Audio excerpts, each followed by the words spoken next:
میں ہوں آغا ساجد اور آپ دیکھ رہے ہیں میرا فیس بک پیج اور یوٹیوب چینل۔ آج عید کا دوسرا دن ہے۔ ابھی تھوڑی دیر پہلے ایک ویڈیو نظر سے گزری جس میں اینکر شیخ رشید صاحب سے پوچھ رہا تھا کہ عید کے دن آپ کو کون سب سے زیادہ یاد آیا، تو شیخ صاحب بلک بلک کر رونے لگے اور ان کی سسکیوں کی آواز نے ارد گرد بیٹھے ہوئے لوگوں کو بھی رلا دیا۔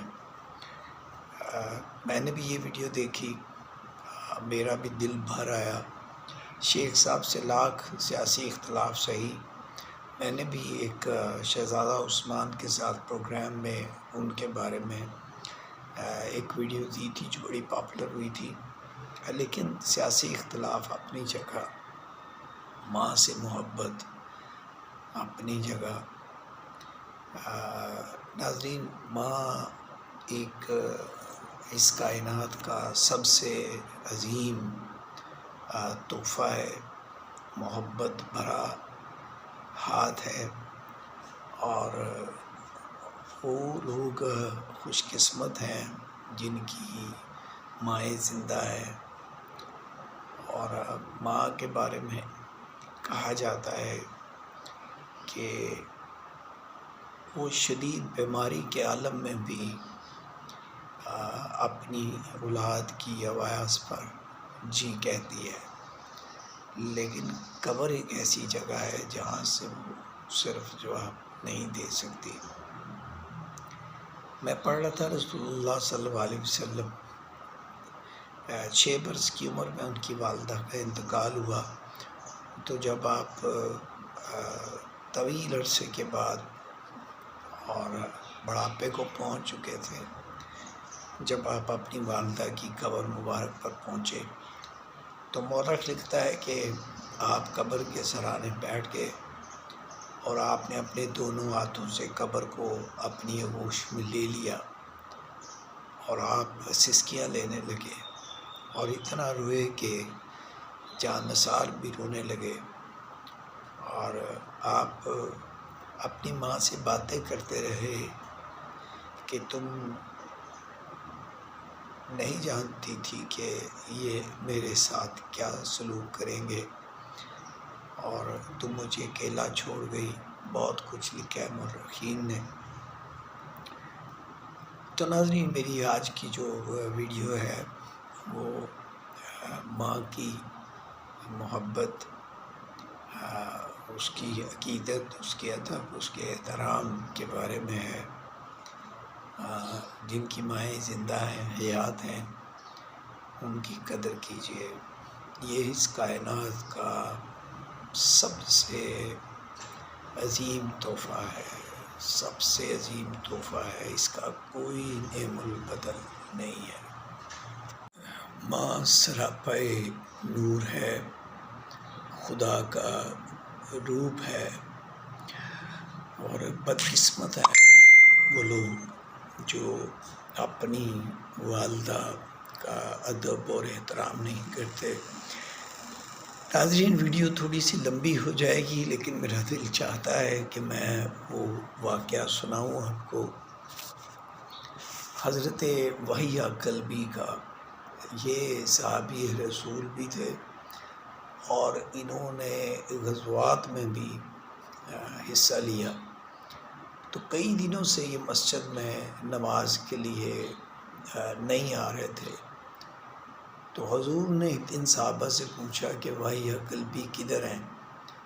تو صحابہ نے کہا کہ یا رسول اللہ، ان کی تو طبیعت بڑی خراب ہے اور بڑی شدید بیماری کی حالت میں ہے۔ تو حضور نے کہا کہ چلو شام کو چلیں گے اس کی عیادت کے لیے۔ تو حضور وہاں تشریف لے گئے، اور مورخ لکھتا ہے کہ حضور نے جب انہیں دیکھا تو وہ نزع کے عالم میں تھے اور بڑی شدید تکلیف اور اذیت میں تھے۔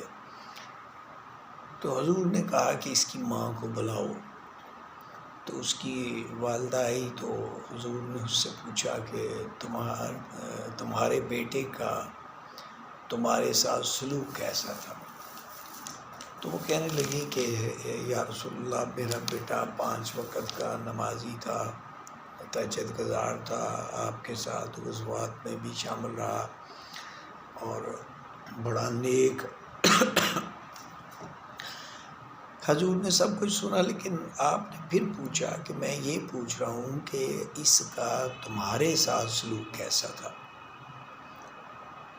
تو وہاں پہ مورخ لکھتا ہے کہ وہ سسکیاں لینے لگی اور اس کی آنکھوں میں آنسو آ گئے اور وہ رونے لگی، اور اس نے بتایا کہ یا رسول اللہ میں یہ چھوٹا سا تھا جب اس کا باپ فوت ہو گیا، تو میں نے لوگوں کے گھروں میں کام کر کے محنت مزدوری کر کے اسے پالا پوسا بڑا کیا، اس کی شادی کی،